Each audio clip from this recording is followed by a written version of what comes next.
자, 우선 오늘부터 오늘 배울 거는 이제 함수인데, 자, 함수가 무엇인지부터 한번 살펴보도록 합시다. 자, 함수는 우리 얘네 중학교 2학년 때도 한번 다뤄본 적이 있었던 거죠. 우리 함수가 중학교 때 뭐라 배웠어? 중학교 때는 그냥 변수 x, y가 있어. 즉 변환수 x, y가 있는데 x의 값이 y의 값에 하나씩만 대응될 때 우리는 함수라 불렀었어요. 그렇죠? 마찬가지 고등학교 와서도 함수는 똑같아. 그런데 중학교 때랑 고등학교 차이점은 뭐냐면은 중학교 때는 실수가 아니지 유리수 전체 범위 내에서 우리가 다뤘었어. 근데 고등학교 때는 반드시 유리수 전체 범위에서 나눠지진 않아. 즉 어떤 집합 그 집합 x랑 y에 대해서 자 x의 원소가 y의 원소에 하나씩만 대응되는 것, 이거를 우리는 함수라 불러요. 자, 그러면 x에 있는 원소와 그 다음에 y에 있는 원소가 하나씩만 대응이 돼. 중요 키포인트는 이거 하나씩. 두 개가 안 되고 하나도 안 되고, 세 개가 안 되고 하나씩만. 또는 대응되지 않아도 안 돼요. 무조건 대응이 돼야 되는데 하나씩만 대응이 돼야 된다. 즉 예를 들면 이거예요. 자, x라는 집합이 이렇게 있어. y라는 집합이 이렇게 있고, 자, x는 1, 2, 3이라는 원소를 갖고 있고요. y는 a, b, c라는 원소를 갖고 있어. 이때 우리가 대응이 된다라는 이것도 오늘 살펴봐야겠네. 자, 대응이 된다라는 것부터 말해볼게요. 자, 대응이 된다라는 거는 쉽게 말하면 x랑 y랑 짝짓는 거. 자, 요거를 우리는 그냥 대응이라고 하시면 돼요. 즉 이걸 그래서 기호로는 x랑 y랑 짝짓는다, 즉 대응이 된다라고 이렇게 표시를 하면 돼요. 알겠죠? 즉 우리가 1이 대응되는 거를 a라고 하고, 그 다음에 2도 마찬가지 b로, 3도 b로 이렇게 대응이 된다고 해봅시다. 그러면 x에 있는 모든 원소 1, 2, 3이 y에 있는 원소에 대응이 됐어. 몇 개씩? 얘는 하나, 얘도 하나, 얘도 하나. 물론 2랑 3이 같은 숫자에 대응되게, 같은 원소에 대응이 되긴 했지만 어쨌든 하나씩만 전부 다 대응이 됐어. 그러면 얘는 함수라고 얘기할 수 있다는 거야. 근데 우리가 x라는 집합이 y라는 집합이 이렇게 있을 때 1, 2, 3 a, b, c 이렇게 있고, 얘네가 1은 a에 그리고 3은 c에 이렇게 대응됐어. 그 얘는 대응이 된다, 함수가 된다 안 된다? 얘는 함수가 안 된다. 왜? 얘는 대응이 안 됐으니까. 항상 기준은 x야. x의 모두 원소가 대응이 돼야 돼. 근데 x가 대응이 안 된 게 있으면 안 돼. 근데 y는 이렇게 대응이 안 되는 게 있어도 돼. 중요한 건 x야. 알겠죠? 격투는 상관없고 하나씩만 대응이 되면 돼요. 그래서 우리가 이런 거를 대응이 될 때 함수라고 하는데, 우리가 함수라고 하는 거는 우리 보통 중학교 때 fx라고 배웠어. 그쵸? 근데 그건 우리가 실수 전체일 때 항상 정의를 했었고, 이제는 전체가 아니니까 f는 x라는 집합에서 y라는 집합으로 대응이 됩니다. 이렇게 표시를 하면 돼요. 그래서 x에서 y로의 함수라는 뜻인 거야. 알겠죠? 그래서 x 집합에서 y 집합에 대응되는 함수다라는 거야. 됐나요? 근데 이제 앞으로는 함수가 반드시 실수 전체 집합에서 대응되진 않아. 그래서 문제에 간혹 이렇게 나와. x가 마이너스 1, 0, 1. 그 다음에 fx는 뭐 2x. 그리고 y는 마이너스 2, 마이너스 1, 0, 1, 2. 이런 식으로 우리가 x랑 y의 집합이 정해질 거야. 그러면 이때 얘네의 함수 값들은 따로 구하시면 되겠죠. 데이터에서 마찬가지. 함수 값 구하는 건 똑같아요. 알겠죠? 자, 그런데 우리가 방금 전에 얘기했듯이 함수에서는 얘가 되게 중요하단 말이야. 얘가 모든 원소가 x에 있는 모든 원소가 대응이 돼야 돼. 즉 얘를 우리가 함수를 정의하는 데 있어서 가장 중요한 집합이기 때문에 얘를 우리 뭐라고 부르냐면은 정의역이라고 해요. 그리고 대응이 되는 이 y 집합을 우리 뭐라고 부르냐면은 얘를 공역이라고 불러요. 알겠죠? x는 정의역, 즉 함수를 결정하는 집합. 함수인지 아닌지 그 유무를 결정하는 집합. 그 다음에 공역은 대응이 되는 집합을 공역이라고 불러요. 알겠죠? 자, 그리고 얘네처럼 함수 값들만 이렇게 모아놓은 집합을 우리는 또 따로 뭐라고 부르냐면은 얘네는 치역이라고 불러요. 함수 값들만. 그래서 공역과 치역은 우리가 비슷하다고 똑같다고 생각할 수 있는데 공역은 y 그냥 전체 집합을 다 공역이라고 하는 거고 치역은 대응된 값들 즉 함수 값들만 우리가 모아놓은 거를 치역이라고 부르는 거야. 알겠죠? 여기까지가 함수. 그래서 우리가 보통 함수 f는 x에서 y로의 함수입니다 라고 나타내고 얘가 정의역 그리고 얘가 공역 그리고 치역은 어떻게 나타낼 수 있느냐 치역은 함수값들만 모아놓은 거야. 근데 그 함수값의 조건은 x가 반드시 x라는 집합의 원소여야 돼. 그래서 함수값들만 모아놓은 집합이다 라고 이 치역을 나타낼 수 있다는 거죠. 됐어요? 자, 그러면 우리 이런 함수는 어떤 종류가 있을까? 한번 알아보면요. 함수는 뭐 물론 또 배운 적이 있겠지만 함수의 분류를 한번 살펴보면은 우선 대응되는 관계에 의해서 분류를 먼저 한번 해볼게요. 즉 얘가 함수가 하나의 숫자만 대응되느냐 아니면은 여러 개 다 하나씩만 대응되느냐 이런 거에 따라서 얘네 함수 이름이 달라지는데 우선 첫 번째 자 1대1 함수라는 게 있어. 자 두 번째 이름이 비슷해. 1대1 대응이라는 게 있어. 그래서 처음에 1대1 함수랑 1대1 대응이랑 많이 헷갈릴 거야. 이거 잘 구별하셔야 돼요. 오늘 설명해 줄게요. 자, 세 번째는 항등함수라는 게 있어. 그 다음에 자, 네 번째는 상수함수. 자, 이렇게 대응되는 관계에 따라서 이렇게 네 가지로 우리가 분류를 할 수가 있어. 자, 그러면 1대1 함수가 뭐고 1대1 대응이 뭐고 전부 다 뭐냐? 1대1 함수는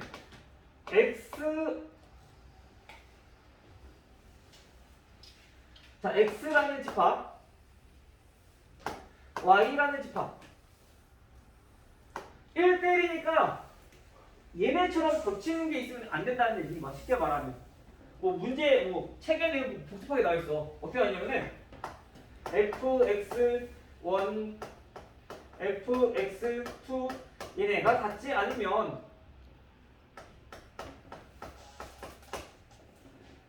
x1, x2 얘네가 같지 않아야 된다. 이걸 만족하는 함수가 1대1 함수다. 이제 이렇게 문제 나온단 말이야. 책의 정의는. 근데 이렇게 보면 애들이 조금 어려워해. 아니, 선생님 반대 썼네. 잠깐만요. 함수 값이 다른 게 아니라 x, x2 이면 x 값이 다르면 함수 값도 달라야 된다. 이렇게 표현한단 말이야. 즉 겹치면 안 된단 말이야. 쉽게 말하면. 그래서 얘네를 우리가 다시 말하면 1, 2, 3, 4 다 이렇게 원소 있고 마찬가지 1, 2, 3, 4라는 원소를 이렇게 적어볼게요. 얘네가 y 집합이니까 얘네는 4, 5까지. 자, 그러면 우선 첫 번째 x는 2에 대응되고 2는 1에 대응되고 3은 4에 4는 5에 지금처럼 얘네처럼 겹치는 게 없어. 하나씩 대응되는데 겹치는 게 없어. 그러면 1대1 함수라고 하는 거야. 겹치기 있으면 안 돼요. 얘네처럼 대응이 다 되지만 B로 겹치는 게 있다. 하나도 있다. 그럼 1대 함수는 안 돼. 그냥 함수야, 저거는. 근데 겹치는 게 하나도 없어. 그럼 1대 함수. 알겠죠? 자, 그런데 1대1 대응은 뭐냐면은 마찬가지 얘네도 x1과 x2, 즉 x값이 다르면 함수값이 달라야 되는 건 1대1 함수랑 똑같아. 근데 여기서 또 추가 조건으로 뭐가 들어가냐면은 공역과 치역이 같아야지 얘는 1대1 대응이라고 부르는 거야. 즉 얘네처럼 1대1 대응이 돼. 1대1 함수가 돼. 그런데 얘네는 대응이 안 되는 y가 하나 남아있어. 그치? 그럼 요거는 1대1 함수야. 근데 1대1 대응은 x라는 집합, 그 다음에 1, 2, 3, 4 A, B, C, D 이렇게 있을 때 다 대응됐어. 하나씩. 그리고 y에 남는 것도 없어. 즉 y에 있는 모든 원소가 전부 다 대응이 되어야 얘네는 1대1 대응이라는 얘기인 거야. 이해됐어요? 이처럼 남으면 뭐라고? 1대1 함수. 남는 게 없으면 1대1 대응. 알겠죠? 그러면 우리가 요거랑 요거랑 조금 더 차이 하나 살펴보면은 1대1 대응은 y 집합의 원소랑 x 집합의 원소랑 같아야 돼. 원소의 개수가 다르면 하나씩 대응될 수 없잖아. 남는 게 있을 수 없고, 그치? 이해돼요? 태양 이해돼? 그래서 얘네는 원소의 개수가 반드시 같다. 그것이 첫 번째. 알겠죠? 이게 1대1 함수, 이게 1대1 대응. 자, 그 다음에 항등함수는 뭐냐면은 항등함수는 우리가 함수값을 구했어. x일 때. 즉 얘네가 같은 숫자로 대응되는 거를 항등함수라 부르는 거야. 즉 다시 말하면 또 얘네들의 차이점이 있어요. 자, 1, 2, 3, 4가 있고 1, 2, 3, 4가 있어. 자, 이때 1은 1로 2는 2로 3은 3으로 4는 4로 대응되는 거. 요게 항등함수야. 자기 자신으로, 즉 x값으로 우리가 대응되는 함수가 항등함수다. 그래서 우리가 항등함수의 가장 대표적인 예로 y는 x 요 함수가 항등함수다라고 우리가 보시면 돼요. 알겠죠? 자, 근데 우리가 지금 항등함수 보니까 위에 1대1 함수랑 1대1 대응이랑 좀 차이점이 있었어. 뭔지 알아요? 뭔지 알겠는 사람? 얘네랑 얘의 차이점이 있어. 뭘까? 그잖아. 차이점이 뭐가 있을까? 여기 딱 봤을 때 차이점. 순서가 좀 꼬여 있는 순서가 꼬여 있어. 얘네는. 또 X, 어? Y가 아니라 X. 그렇지. 가장 중요한 거. 항등함수는 1대1 함수랑 1대1 대응은 얘네랑 꼭 같을 필요는 없어. 다른 집합이어도 돼. 대신에 1대1 대응은 원소의 개수는 같아야 돼. 그런데 항등함수는 x에서 다른 함수가 아니라 x에서 x로의 함수, 즉 정의역과 공역이 같아야 된다. 이 조건이 먼저 전제 조건으로 있는 거. 정의역과 공역이 같은 상태에서 얘네가 하나씩 자기 자신으로 대응되는 함수를 우리는 항등함수다라고 얘기하는 거예요. 알겠죠? 좀 이렇게? 자, 그다음에 마지막 상수함수는 무엇이냐? 상수함수는 우리가 상수, 즉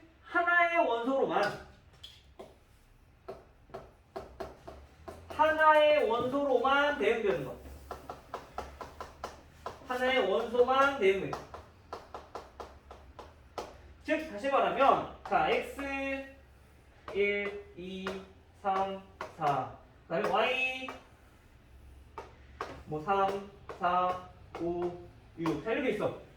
자, 이때 우리가 1이 3에 대응됐으면 2도 3으로 3도 4로 4도 3으로 이렇게 전부 다 하나로만 대응되는 거를 우리는 상수함수라 부르는 거. 알겠어요? 이거는 우리가 중학교 때 배웠던 개념으로 따지고 보면은 요거 y는 1, y는 2 이런 것들. 즉 x가 전부 다 y 값이 전부 다 1인 순서상들을 전부 다 모아놓은 게 저거잖아. 그렇지? 그래서 하나로만 전부 다 대응되는 거를 우리는 상수함수다 라고 보시면 돼요. 알겠죠? 그래서 우선 부분은 얘네의 포함 관계를 한번 살펴보면은 가장 첫 번째로 1대1 함수.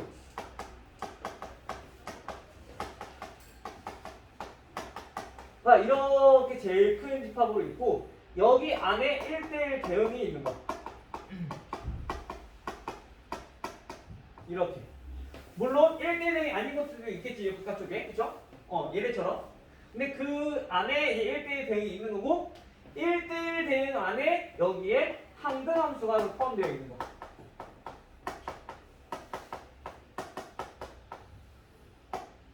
오케이, 이해돼요? 그래서 요거까지 뭐 중요한 건 아닌데 이걸 선생님이 추가적으로 이제 알려주는 거. 그래서 이런 관계가 있으니까 항등함수는 다시 말하면 1대1 대응이기도 하고 1대1 함수이기도 하다라는 얘기인 거죠. 알겠죠? 자, 그러면 이제 우리가 얘네 함수는 그 함수가 전체 몇 개가 나오는지 우리가 어떻게 살펴볼 수 있느냐부터 한번 알아보면요. 자, 우선 얘 x의 원소의 개수가 얘는 4개고요. y의 원소의 개수가 5개야. 우선 1대 함수는 원소의 개수를 어떻게 구하냐면요. 이 함수를 결정할 수 있는 이 함수의 개수가 어떻게 구하냐면은 자, 5개의 원소 중에서 4개만 대응이 되면 돼. 그치? 즉 하나씩 대응돼야 돼. 다시 말하면 1이 대응될 수 있는 거는 총 5가지. 그쵸? 1, 2, 3, 4, 5. 그 다음에 2가 대응되는 거는 1이 대응되는 거 빼고 나머지 4개에 대응돼야 돼. 그치? 그래서 4가지. 3도 마찬가지 1과 2가 대응된 숫자 제외하고 나머지 3, 4, 5 중에서 대응돼야 되니까 얘는 3가지. 4는 이렇게 3개 빼고 나머지 2개 중에서 대응돼야 되니까 2가지. 즉 얘네는 우리가 경우의 수로 따져보면 이렇게 우리가 구할 수 있다는 거죠. 즉 y의 원소 5개 중에서 우리가 4개를 순서 있게 배열하는 경우의 수, 줄 세우는 경우의 수랑 똑같다는 얘기야. 우리 경우의 수로 따져보면. 이해돼요? 그래서 우리가 얘는 5니까 5부터 x의 원소의 개수만큼 쭉 곱해주시면 되고요. 경우의 수. 그 다음에 1대1 대응은 어차피 얘네 둘은 원소의 개수가 같아야 된다 했어. 그쵸? 즉 y에 있는 원소의 개수를 우리가 줄 세우는 거랑 똑같은 거지. 겹치면 안 되니까 마찬가지. 됐죠? 그 다음에 함등함수는 얘는 무조건 자기 자신을 대응돼야 돼. 그 얘는 한 가지밖에 없어. 무조건 이거밖에 없으니까 경우가. 그 다음에 상수함수는 y의 원소의 개수가 지금 4개인데 얘네는 전부 다 3으로 대응될 때, 전부 다 4로 대응될 때, 전부 다 5로 대응될 때, 전부 다 6으로 대응될 때, 즉 y의 개수만큼 우리가 함수의 종류가 나온다는 거겠죠. 됐나요? 체인이 됐어? 자, 우선 여기까지 해서 이제 문제를 한번 보도록 할게요. 알겠죠? 우유 됐어? 이해 안 되는 거 있으면 얘기하세요. 자, 1번부터 먼저 한번 보도록 할게요. 1번 보면은 x라는 집합이 마이너스 2, 0, 2. 자, 이렇게 3개의 원소를 가지고 있고요. 자, y라는 집합도 마찬가지 0, 1, 2라는 원소로 가지고 있어요. 자, 이때 x에서 y로의 함수인 것만 보기 위해서 고르래. 함수인 거. 함수는 뭐라고? x에 있는 모든 원소가 y에 전부 다 대응이 되어야 한다고. 그러면 우리가 보통 보면은 우리가 기억부터 한번 봐볼게요. 기억은 fx가 뭐라 했냐? 절대값 x-2야. 우리가 그냥 x랑 y가 없었을 때는, 즉 중학교 때는 요거는 그냥 다 함수였어. 그쵸? 근데 이제는 정의역에 이렇게 원소가 3개밖에 없기 때문에 이 원소들이 전부 다 대응이 되는지 안 되는지 확인을 해봐야 돼. 즉 y에 있는지 없는지 확인을 해봐야 된다는 얘기야. 다시 말하면 우리가 x에 있는 원소 f-2부터 한번 구해보면은 절대값 -2, -2니까 얘는 0이네. 그럼 우리가 얘네를 아까 그림처럼 그림으로 한번 표현해보면 x라는 집합과 y라는 집합의 원소가 -2, 0, 2고 y는 0, 1, 2라는 원소를 가질 건데 -2는 이렇게 0에 대응이 된다는 얘기인 거야. 오케이? 그 다음에 니은이란다. 0도 확인해봐야죠. F0을 우리가 한번 확인해보면 F0은 절대값 0 -2니까 얘네는 -2가 돼야 돼. 그 말은 0은 대응될 수 있는 게 있어 없어? 없어. 우리가 함수 값은 구할 수 있어. 전체 범위일 때는. 그런데 대응될 수 있는 곳이 없어. 그 얘네는 0은 대응되는 게 없으니까 함수가 우선 될 수가 없다는 얘기인 거죠. 됐나요? 즉 그래서 우리가 굳이 그냥 안 그려봐도 되고 함수 값을 구했을 때 그때 함수 값들이 y의 원소냐 아니냐 이것만 확인해 보시면 된다는 얘기예요. 알겠죠? 자 우선 기억을 아니라 했고 자 니은 gx는 2분의 1x제곱. 자 이번에도 한번 구해볼게요. 자 g -2부터 구해보면은 -2일 때 얼마? 세면 얼마?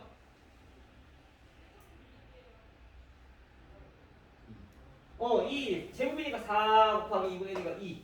얘는 대응되는 거 있네. 그렇죠? 그 다음에 G0은 얘는 대입해보면 0이니까 그대로 0. 마찬가지 대응되는 거 있어. 그치? 그 다음에 G2는 얘도 4니까 곱해주면 2가 돼서 대응되는 거 있어. 겹치는 거 상관이 있다 없다? 상관없다. 함수가 되기만 하면은 하나씩만 대응되면 즉 니은은 함수가 될 수 있다는 거죠. 대신에 겹치는 게 있으니까 1대 함수는 될 수 없는 거고. 자, 디귿 hx는 이번에 함수가 두 가지로 나눠져 있어. 대신에 얘네들은 0과 1로 대응되는데 x가 0일 때는 0으로 x가 1이 아닐 때는 0이 아닐 때는 1로 대응된대요. 그 말은 우리가 h -2는 0이 아니기 때문에 얘네들은 1로 무조건 대응된다는 얘기야. 그 다음에 h0은 x가 0이니까 0으로 대응되고요. h2는 마찬가지 0이 아니니까 1로 대응된다는 얘기죠. 됐나요? 그래서 가끔씩 함수가 이제는 이렇게 조건을 따라서 함수가 나눠지는 경우가 있어. 그래서 요거는 이 조건에 맞게끔 맞는 것을 골라서 함수값 정해주시면 돼요. 알겠죠? 따라서 이것도 전부 다 대응되는 거 있으니까 함수 되겠네요. 이해기를. 너무 많이 썼나? 아니야, 소스 너무 오래 있나? 차라리 이 부담을 준 거라네.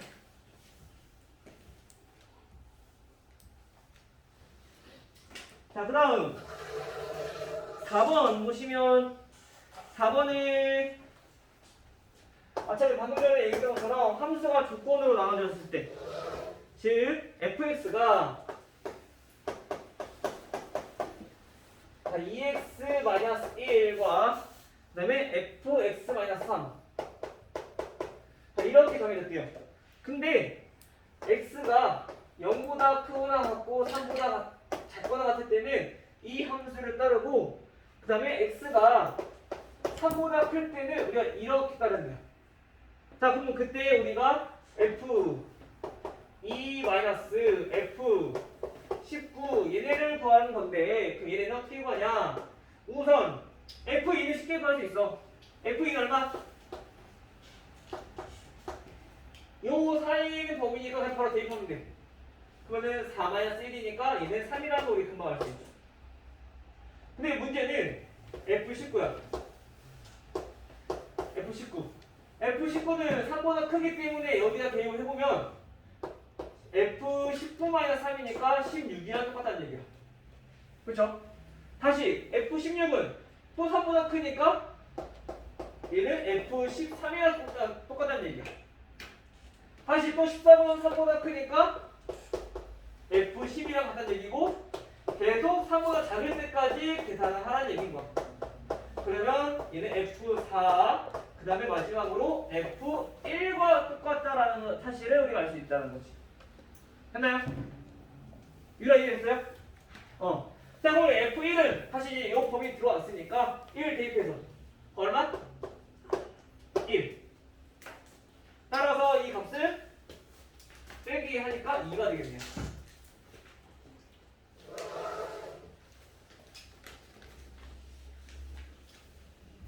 저런 것들은 크게 어렵지 않을 거예요. 그래서 문제 함수가 어떻게 정리되어 있는지 저것만 잘 구별하시면, 잘 파악하시면 저거는 크게 어렵지 않게 구할 수 있을 거예요. 다음 7번. 자, x집합을 자, x가 마이너스 5보다 크거나 같고 자, 1보다 작거나 같대요. 자, 그런데 x에서 x로의 함수 f가 정해져 있는데 이때 이 fx는 ax 플러스 b의 형태래요. 그리고 공역이랑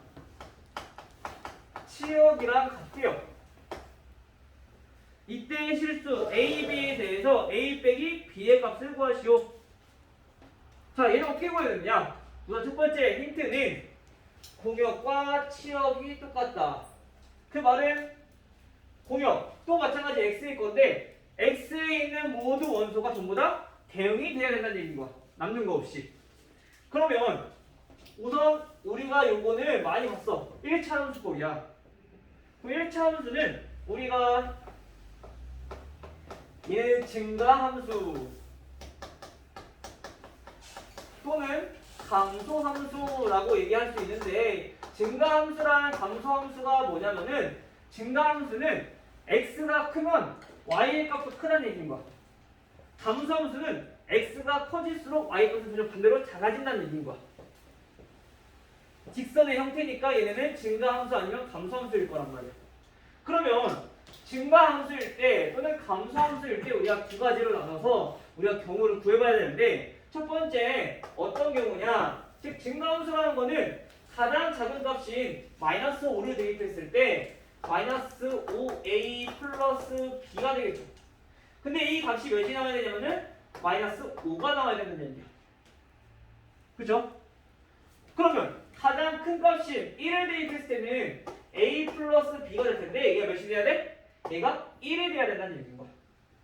가장 작은 값을 대입했을 때는 가장 작은 값을 대응하고 가장 큰 값을 대입했을 때는 가장 큰 수에 대응이 되어야 얘네가 증가함수, 즉 공역과 치역이 같은 함수가 되어질 수 있다.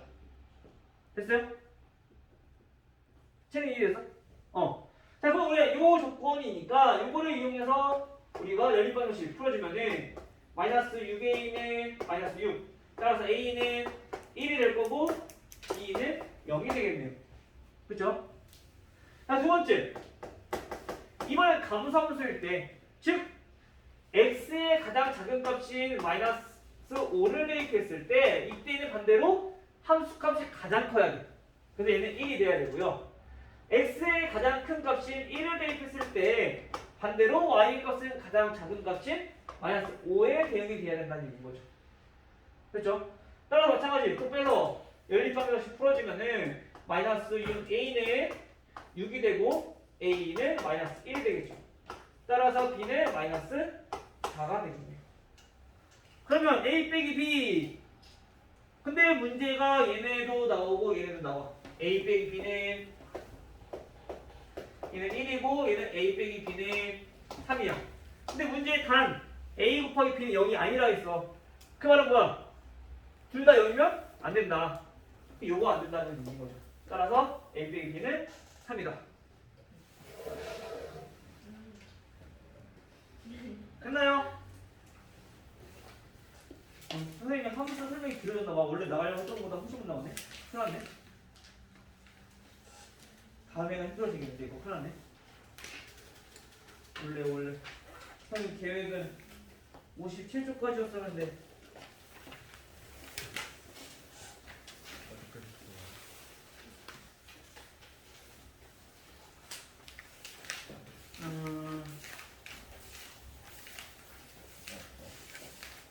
57쪽까지 한번 풀어갖고 올 수 있겠어요? 이거의 문제 많지 않으니까? 아니야? 풀어봐. 우리 일단 우리 집에 나갈 수 있는 양이 있으니까. 그래 알겠지? 모르겠으면 나중에 물어보고. 여기까지 합시다. 57쪽까지 문제 좀 풀어갖고 오세요.